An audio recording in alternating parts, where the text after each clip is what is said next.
Could we survive a nuclear apocalypse? Imagine waking up to a world forever divided, not by borders, but by the catastrophic line of nuclear war. This is no sci-fi fantasy. It's a terrifying reality shaped by history and science.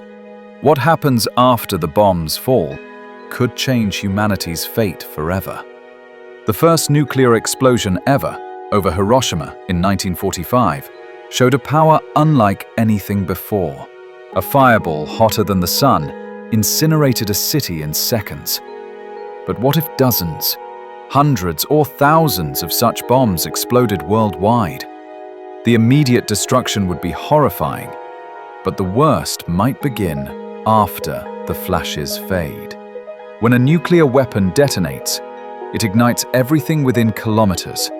Blast waves flatten structures, and the intense heat sparks massive fires. These fires can combine into giant firestorms that pull in oxygen, fanning flames that consume entire cities and forests alike.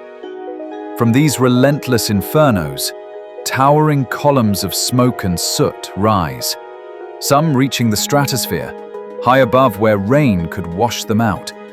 This smoke, called a Pyro Cumulonimbus cloud, can linger for years, encircling the globe with a deadly shroud. Why does this matter? Because that thick layer of soot blocks sunlight, plunging the Earth into nuclear winter.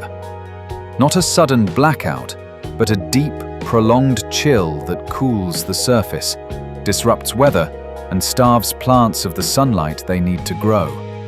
Imagine summers shrinking, winters stretching on endlessly, and rainfall drying up, terrifying conditions for agriculture.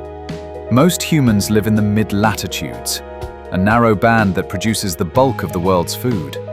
Crops depend on sunlight, temperature, and rain patterns carefully balanced over thousands of years. With nuclear winter, these breadbasket regions could freeze or turn barren for years, triggering famines on an unprecedented scale. But there's more.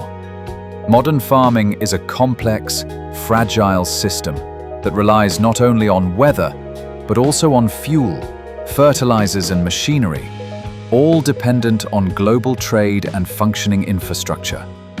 A nuclear war would shatter ports, refineries, factories and transportation, crippling food production even where land could be farmed.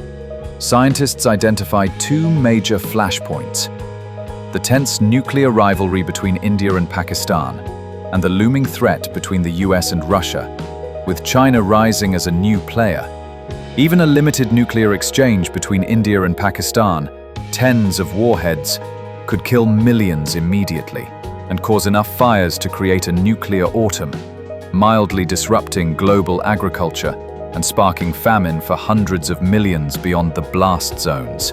But if conflict escalates to hundreds of weapons, full nuclear winter could result.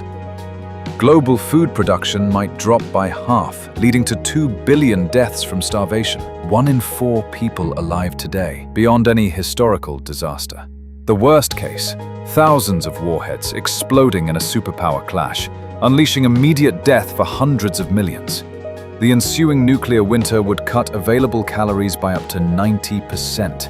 For a decade, starvation claiming up to 5 billion lives. Northern Hemisphere nations could see populations collapse to mere fractions of today's numbers. Some Southern Hemisphere nations, like Australia, New Zealand or Argentina, might fare better. Less targeted and less affected climatically, they could rely on livestock and limited crops.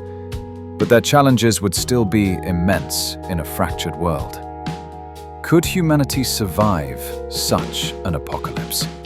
Survivors could be doomed to centuries of darkness, struggling to rebuild without modern infrastructure or knowledge.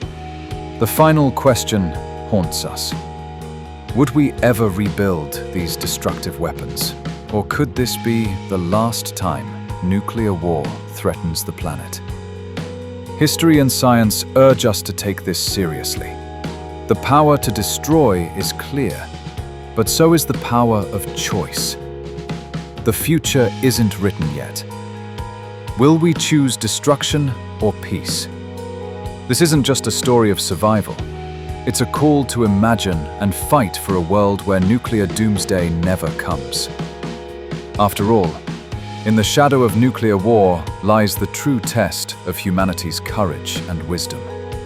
Will we survive? And more importantly, will we choose peace before destruction?